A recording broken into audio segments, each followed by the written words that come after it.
ఎవరు రాశారో గాని 2 చేతులు ఎత్తి నమస్కరిస్తున్నాను.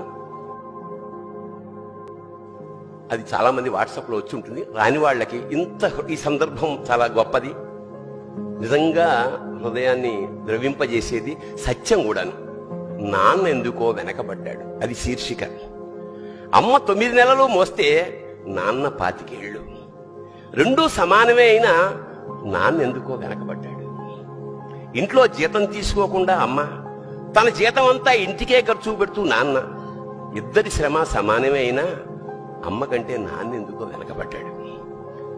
ఏది కావాలి అంటే అది వడ్డీ పెడుతూ అమ్మ, ఏది కావాలంటే అది కొని పెడుతూ నాన్న. ఇద్దరి ప్రేమ సమానమే అయినా అమ్మకొచ్చిన పేరు ముందు నాన్న ఎందుకో బాగా వెనకబడ్డాడు. ఫోన్లోనూ అమ్మ పేరే, దెబ్బ తగిలినప్పుడు అమ్మా అని పిలవనే, అవసరం వచ్చినప్పుడు తప్ప మిగతా అప్పుడు గుర్తురానందుకు నాన్న ఎప్పుడైనా బాధపడ్డా ఏమో. ఇద్దరూ సమానమే అయినా పిల్లల ప్రేమను పొందడంలో తరతరాలుగా నాన్న ఎందుకో వెనకబడ్డాడు. అమ్మకి మాకు బీరువా నిండా రంగురంగుల చీరలు బట్టలు, నాన్న బట్టలకు దండెం కూడా నిండదు. తనని తాను పట్టించుకోవడం రాని నాన్న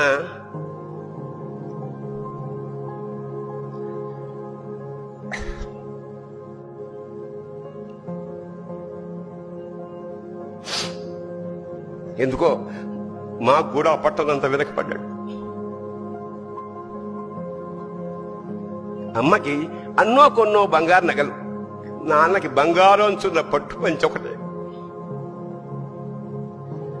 కుటుంబం కోసం ఎంత చేసినా తగిన గుర్తింపు తెచ్చుకోవడంలో నాన్నెందుకో పాపం బాగా వెనకబడ్డాడు.